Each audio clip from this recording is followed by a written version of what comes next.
दुनिया में मौत को छोड़कर किसी चीज की कोई गारंटी नहीं है।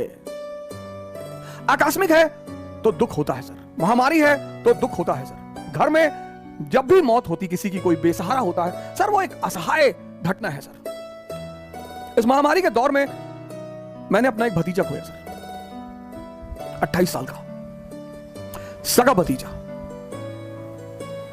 8 मार्च, इसी 8 मार्च मेरे घर पर भागवत खत्म हुई।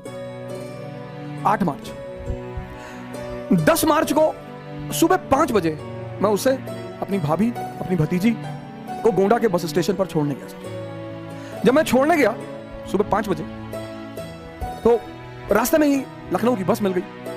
तो उसने हमसे कहा कि चाचा जी ये बस रुकवा दी, लखनऊ जा रही है।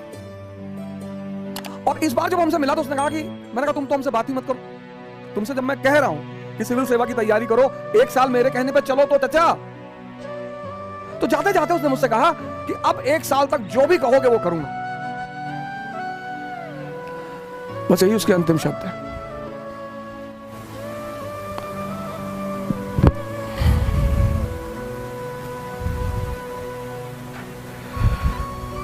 बस यही उसके अंतिम शब्द थे।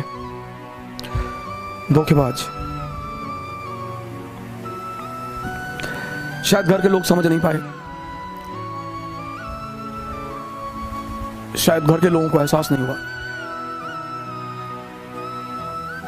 एक ही बेटा था सर, 2 बेटियों पर एक ही बेटा था। हम सब ने दर्द को झेला है सर। सिर्फ मुस्कुराने का मतलब,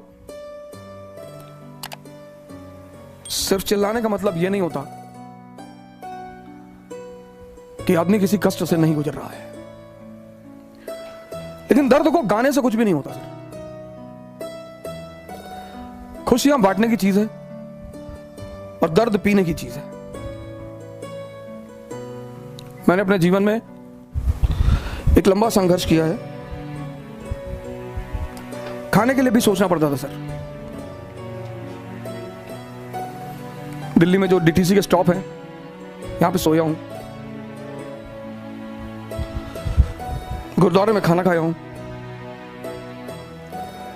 एक होटल के बियर बार में काम किया हूं। कभी फुर्सत से बताऊंगा आपको।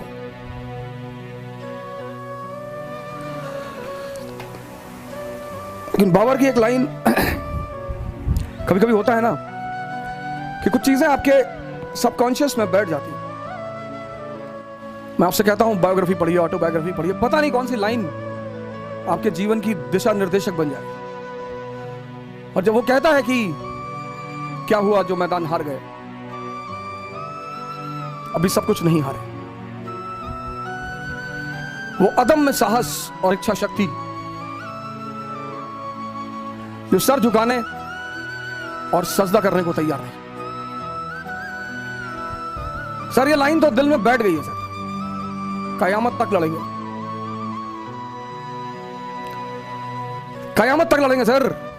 दिल्ली के लिए लड़ेंगे, काबुल के लिए लड़ेंगे। लड़ना ही जिंदगी है सर, और कुछ है ही नहीं।